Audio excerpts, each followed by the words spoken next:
Assalamualaikum warahmatullahi wabarakatuh.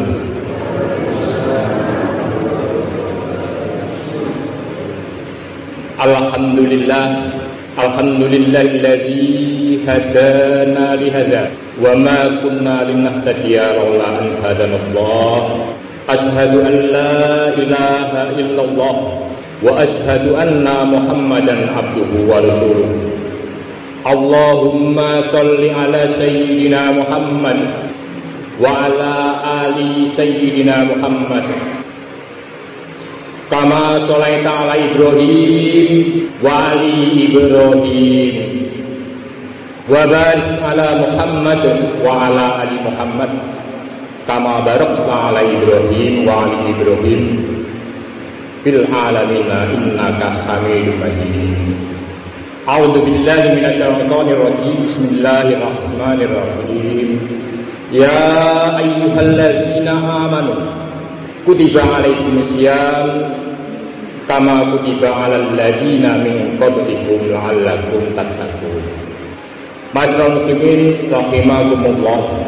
Tiada kata yang patut kita sampaikan di pagi yang cerah ini kecuali ucapan alhamdulillah wa syukurillah wa nikmatillah la haula wa la quwata illa billah.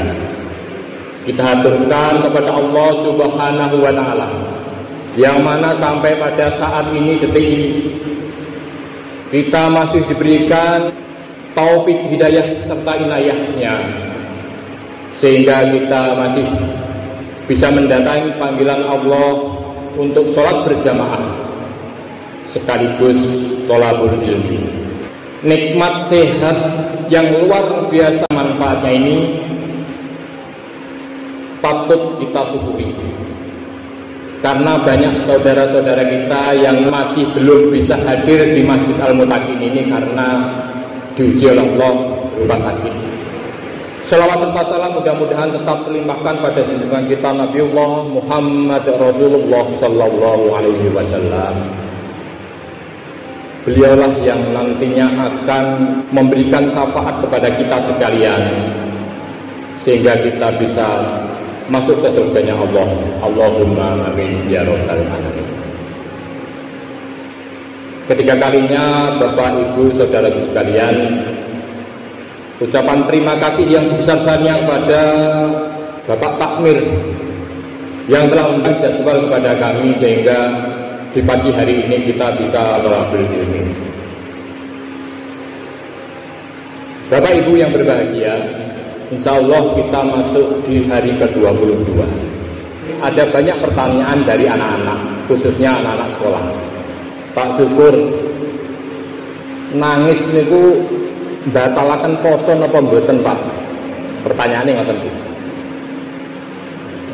Kemarin saya itu bermain kemudian kena pisau sehingga keluar darah. Keluar darah itu juga membatalkan puasa atau tidak? Wonten malih, Bu. Pertanyaannya begini. Kemarin sore saya tidak ikut tarawih di masjid, Pak Syukur, sehingga tidak bisa ikut niat bersama-sama yang dipimpin imam. Jamaah semua diajak untuk niat bersama-sama. Anak-anak banyak yang tanya seperti itu. Saya tidak ikut sholat di masjid, saya tidak hafal niat, bagaimana? Saya harus puasa apa tidak? Bapak Ibu yang saya hormati, selaku orang tua, apabila ditanya oleh anak-anak semacam ini, bingung juga. Sehingga kami cari referensi, kemarin buka-buka di Google, di YouTube, ketemu di sana Ustadz Lukman Hakim menyampaikan. Saya juga lihat di TV Muh itu, ternyata kalau saya konsep ada 9 golongan atau 9 orang yang tidak diwajibkan untuk berpuasa dalam bulan Ramadan. Nah, 9 golongan itu siapa saja di antaranya? Yang pertama adalah anak kecil. Anak kecil yang pertama. Yang kedua, orang gila atau orang yang tidak berakal. Yang ketiga, orang sakit. Yang keempat, orang tua. Yang kelima, haid. Yang keenam, melahirkan. 7, mengandung. 8, menyusui. Dan yang kesembilannya, bepergian jauh.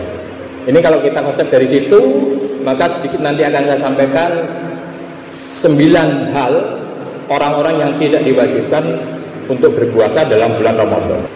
Bapak Ibu yang saya hormati, mengapa anak kecil itu tidak diwajibkan untuk ibadah puasa? Tapi sebelumnya kembali tadi pertanyaan dari anak-anak kita. Kita ingat pada masa-masa lalu oleh tokoh agama kita, bapak-bapak yai yang sudah terdahulu, kita diberikan wejangan. Kalau tidak niat, maka puasa kita batal atau puasa kita tidak diterima. Sehingga ada niat, nawaitu shauma ghadin an azai fardhi sahri dan seterusnya, panjang sekali. Nah, bagaimana kalau tidak bisa panjang seperti itu? Ini. Jadi setelah itu ternyata tidak harus diucapkan. Niat itu ada di dalam hati. Saya niat besok untuk berpuasa, sudah cukup. Saya niat untuk puasa Ramadan, insya Allah diterima oleh Allah. Bagaimana kalau ibu-ibu yang punya hutang misalnya? Saya niat nyauri hutang poso untuk besok. Yang penting anak-anak, niat kita itu di dalam hati. Kita berniat untuk melaksanakan ibadah puasa esok hari, insya Allah diterima oleh Allah.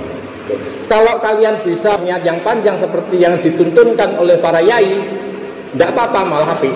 Jadi niat kita itu ada di dalam hati. Karena anak kecil. Jadi anak kecil seperti itu. Bapak Ibu yang saya hormati, anak kecil tidak diwajibkan untuk berpuasa. Karena apa? Rasulullah SAW menyampaikan, apabila anak-anak kita sudah berumur 7 tahun, maka didiklah dan bimbinglah untuk melaksanakan ibadah sholat. Ibadah sholat relatif dengan ibadah-ibadah yang lain. Sehingga kita bisa garis besari bahwa anak cucu kita bila usianya sudah 7 tahun, maka bagi orang tua wajib untuk membimbing dan memberikan pelajaran tentang kewajiban sholat, tentang kewajiban puasa, tentang kewajiban-kewajiban yang lain. Bagi anak sendiri belum wajib Bapak Ibu. Tapi selaku orang tua punya anak yang usianya sudah 7 tahun atau sudah masuk TK, ini sudah wajib. Wajib bagi kita seorang tua memberikan pelajaran bahwa sholat itu harus dididik atau dibimbingkan kepada anak-anak. Puasa juga sama, kita latih. Walaupun usia masih 7 tahun, kita ajak latihan untuk berpuasa. Bagaimana caranya? Yang ngikuti orang tua, ngikuti kita. Waktu ibadah sahur misalnya, bisa kita ajak, ayo lanjut makan bareng-bareng. Makan malam yang seperti ini adalah makan sahur. Karena apa? Besok kita berpuasa. Anak-anak sudah kita kenalkan seperti itu, walaupun usianya belum 7 tahun. Kenalkan seperti itu. Waktu berbuka sama, kita kenalkan bahwa ini makan buka anak-anak, dimana kita sudah 1 hari penuh tidak makan dan tidak minum, karena kita melaksanakan ibadah puasa. Kita kenalkan seperti itu Bapak Ibu. Nah, si anak, namanya anak ya kita latih. Kalau tidak kuat setengah hari atau separuh hari poso beduk, ya poso 1/4 hari lah. Gitu. Jadi kita tahankan untuk tidak makan, tidak minum ya. Tidak makan, tidak minum, kita tunggu. Ini sudah pukul 9, bentar lagi Nak, sebentar lagi Mas, nanti pukul 10 baru boleh makan gitu. Keesokan harinya ya mungkin merembet sampai adzan zuhur. Bentar Nak, lek hadis belum adzan, nanti kalau sudah lek hadis wis adzan baru kita boleh makan. Setelah itu diajak niat lagi untuk berpuasa sampai maghrib. Kira-kira seperti itu. Sholat juga sama. Walaupun masih kecil, ya mohon maaf bila mana kalau kebetulan saya bawa cucu ya dari rumah, saya ajak berjamaah di masjid, mudah-mudahan tidak mengganggu para jamaah. Keinginan kita hanya seperti itu, kita kenalkan jamaah-jamaah yang ada di masjid. Orang-orang yang berkumpul di masjid itu sedang apa ya? Paling tidak anak-anak itu merekam seperti itu. Apa yang diketahui dan dilakukan oleh si anak di awal-awal usia, insya Allah akan membawa dampak positif di kemudian hari, sehingga kita kenalkan Bapak Ibu. Jadi seperti anak-anak yang ada di belakang ini, alhamdulillah walaupun belum wajib untuk melaksanakan ibadah sholat karena usianya belum 9 tahun, kira-kira ada manfaatnya. Kita kenalkan juga bagaimana tuntunan yang lain, misalnya bagaimana menjaga aurat anak-anak ini kita kenalkan. Ya, kalau pengajian, kalau keluar dari rumah ibu-ibu khususnya ya berkerudung atau jilbab, ini penting. Yang dilihat dan diketahui anak seperti itu, walaupun nanti di rumah bisa kita lepas. Ini anak-anak akan tiru ya. Anak-anak kita khususnya yang cewek akan tiru. Bun, belikan jilbab kayak ini. Perkembangan psikis anak melihat dari lingkungan keluarga sendiri. Bapak Ibu yang menghormati, masuk ke materi tadi, usia anak kenapa kok tidak diwajibkan untuk berpuasa? Kapan usia anak itu diwajibkan untuk berpuasa? Untuk anak-anak ada batasannya Bapak Ibu.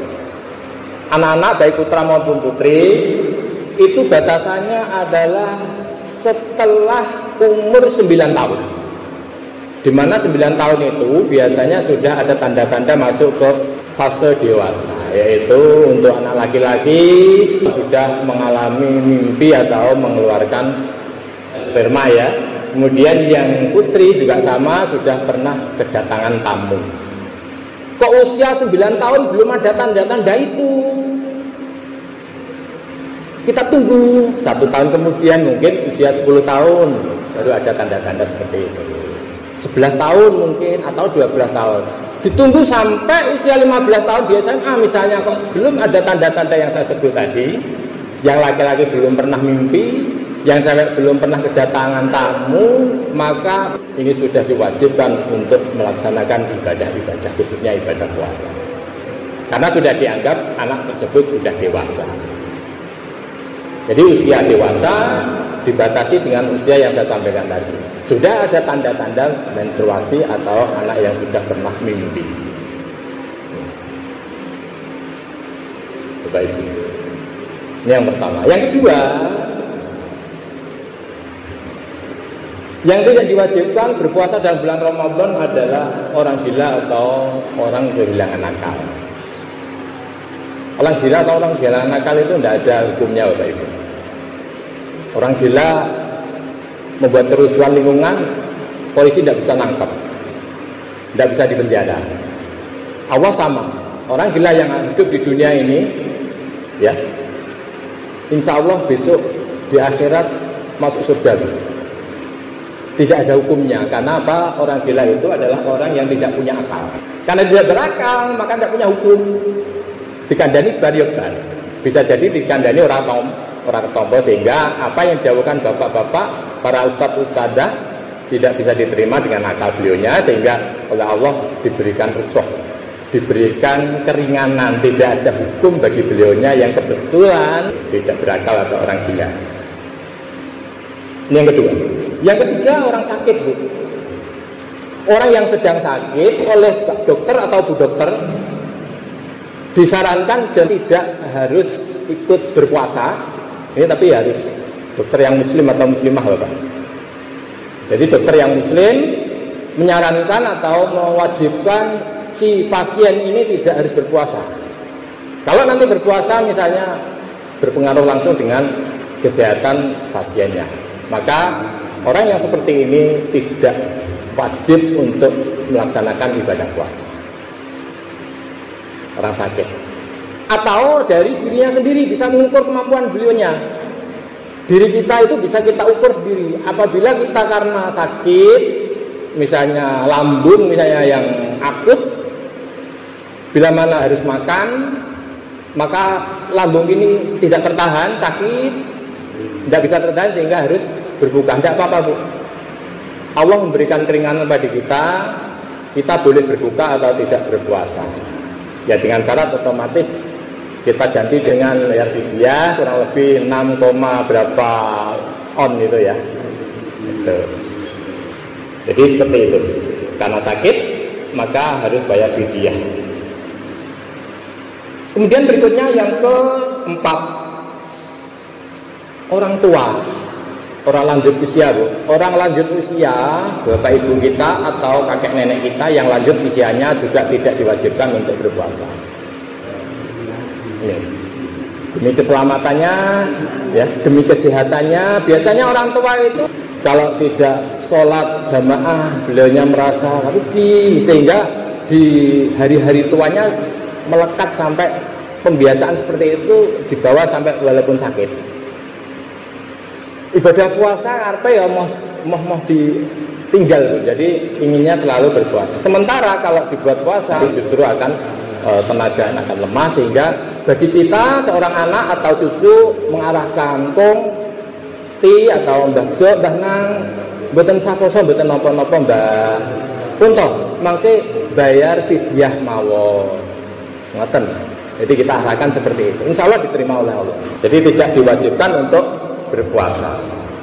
Berikutnya Bapak Ibu, selain orang tua, ini ibu-ibu yang masih muda, remaja putri, head ya. Di urutan kelima adalah ibu-ibu yang kebetulan punya tamu baru. Nah, silahkan masuk atau mbak-mbak ya. Itu juga tidak diwajibkan untuk berpuasa. Tetapi kita harus bayar fidyah seperti yang saya sampaikan tadi. Kemudian ibu hamil, ini penting Bu. Ibu hamil dan menyusui, bagaimana kita? Selaku orang tua, kita harus menjaga janin kita yang ada di kandungan. Bila mana ini perlu untuk tidak berpuasa karena demi janin, maka oleh Allah, oleh aturan agama, hukum Islam, diperbolehkan tidak ikut puasa. Tetapi kalau kita sehat, badan kita sehat, badannya ibunya sehat, calon bayinya sehat, kemudian diajak berpuasa tidak pengaruh pada fisiknya, tidak apa-apa. Tapi bila mana ada pengaruh kemudian apalagi unsur kedokteran misalnya mengarahkan supaya menjaga janin yang ada di dalam kandungan, kemudian ibu hamil ini harus berbuka, maka oleh Allah diperkenankan. Ini ibu hamil. Termasuk ibu-ibu yang menyusui. Anak-anak kita wajib, hukumnya wajib itu tidak boleh ditinggalkan. Wajib disusui seorang ibu atau ibunya harus meneteki itu selama 2 tahun Bu.